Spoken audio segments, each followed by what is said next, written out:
He was a loyal servant of the British Empire, but he was also the greatest champion for his own community. It's a huge contradiction, right?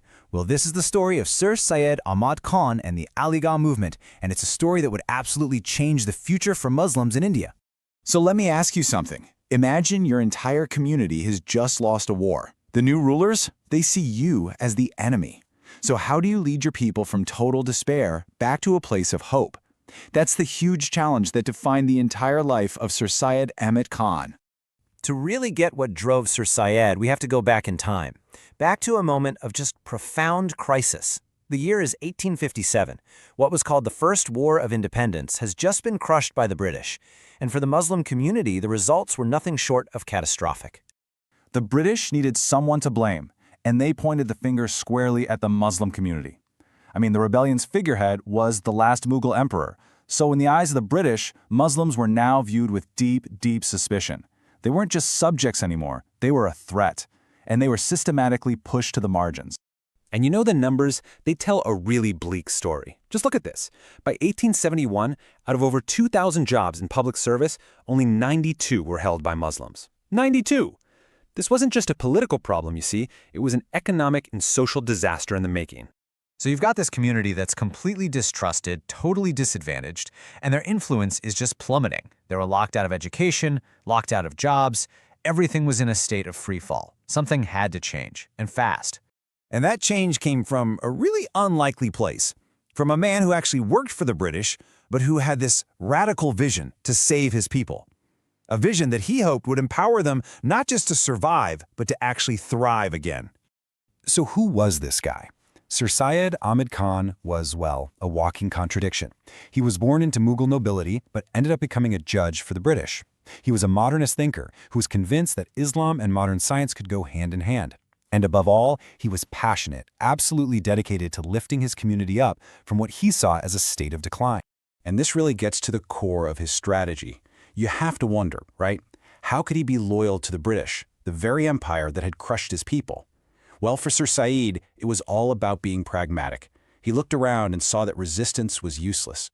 He believed the only way forward was to cooperate, to earn their trust, and then to use their system, especially their education system, for the benefit of his own community. This quote from him, it just cuts right to the heart of what he believed. He basically argued that all the community's problems came from one place, a lack of modern Western-style education.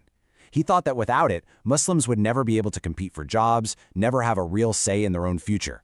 Now, this conviction wasn't just some abstract idea he had. No way. It became his life's mission, a real call to action. And this was the spark, the very beginning of what we now call the Aligarh movement, a full-on revolution in education and social reform. And his approach was really methodical. He didn't just jump in.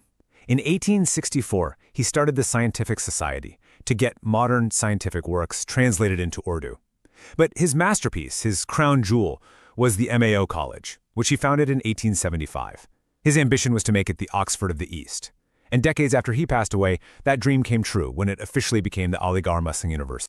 The Mao College was a total game changer. It completely broke with tradition. It taught science and the humanities in English, and he brought in professors from England to make sure the standards were high. The goal was crystal clear: create a new generation of modern, educated Muslims who could get good government jobs, lead their community, and engage with the modern world. But Sir Syed's story doesn't stop with education. His influence on politics was just as powerful, and honestly, this is where his legacy gets a lot more complicated and a lot more controversial. So when the Indian National Congress was formed to push for more rights for Indians, you'd think he'd be all for it, right?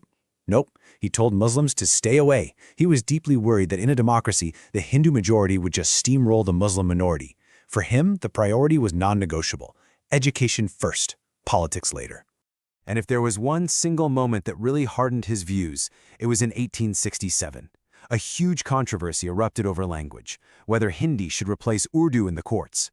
For him, Urdu is the language of Muslim culture and heritage, and when he saw the push to replace it, he became convinced that the interests of Hindus and Muslims were just fundamentally different. This shift in thinking led him to develop an idea that would have massive consequences, what became known as the two-nation theory. He began to argue that Hindus and Muslims weren't one nation at all, but two separate nations, each with its own unique culture, its own history, and its own destiny. This idea, as you can imagine, would later become a cornerstone for the creation of Pakistan. So what we're left with is this incredibly complicated legacy. On one hand, Sir Syed was a visionary, a modernizer who literally rescued his community from collapse. But on the other hand, his ideas also planted some of the seeds of division that would eventually tear the subcontinent apart. You can really see that dual impact right here.